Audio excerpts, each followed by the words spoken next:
देखते हैं कि हमें तो मुक्ति मिल गई और अब हम रुक जाएंगे।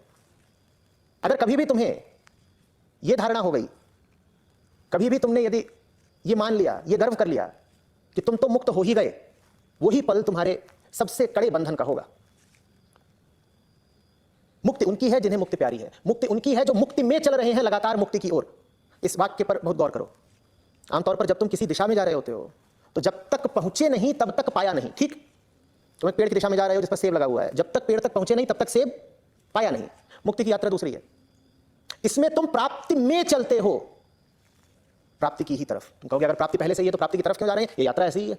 गौर करो, ध्यान करो, विचार करो कि इस बात का अर्थ क्या है। तुम मुक्ति में चलते हो मुक्ति की तरफ, तुम प्राप्ति में चलते हो प्राप्ति की तरफ, तुम अनंतता में चलते हो अनंतता की तरफ, तुम पूर्णता में चलते हो पूर्णता की तरफ, तुम आनंद में चलते हो आनंद की तरफ। बस रुकना नहीं है। न तो यह कह देना है कि अभी व्यस्त हूं, यह यात्रा कर नहीं सकता, न यह कह देना है कि मेरी यात्रा पूरी हो गई। चलते रहना, चलते रहना।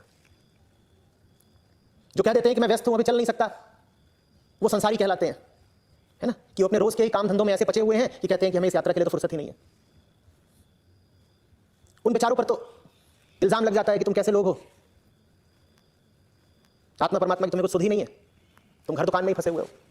बराबर के ही दोषी वो भी हैं जो कह देते हैं कि बच्चा हमारी यात्रा आज से 10 वर्ष पहले समाप्त हो चुकी है।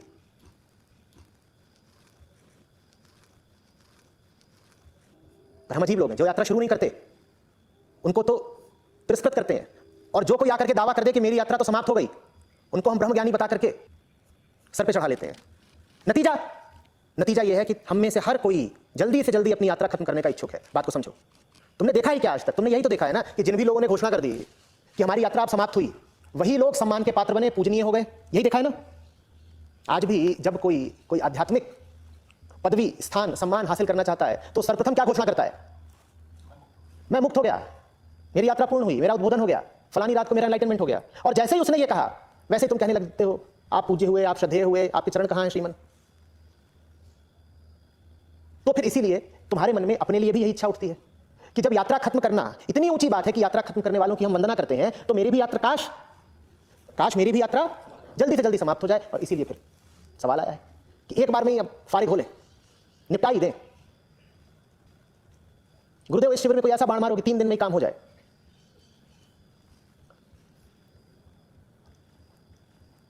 बात पूरी समझ में आ रही है? देख रहे हो तुम्हारी इच्छा कहां से उठ रही है, यह भी देखो कि तुम्हारी इच्छा कहां से आ रही है, और यह भी देखो कि तुम्हारी इच्छा कितनी घातक है। माया जिनको सदा के लिए बंधन में रखना चाहती है, उनके कान में फूंक आती है कि तुम मुक्त हुए। जिस दिन तुम्हें लगने लग जाए ना कि तुम मुक्त हुए, उस दिन सर पीट लेना अपना।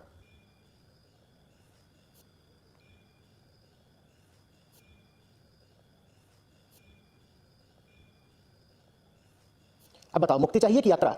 ठीक, करते रहो। फिर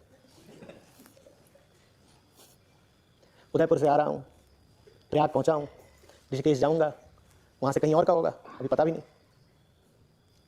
यात्रा है, हर तल पर यात्रा है। शरीर के तल पर यात्रा है, मन के तल पर यात्रा है। यात्री हो तुम, यात्री ही रहोगे। आंखों में और नजर में वो बसा रहे जिसकी खातिर यात्रा है, जिसकी तरफ यात्रा है, जिसके होने से यात्रा है, जो भीतर बैठा है तो यात्रा है। मंजिल को हृदय में बसा कर यात्रा करते रहो, तुम मंजिल पर ही हो फिर।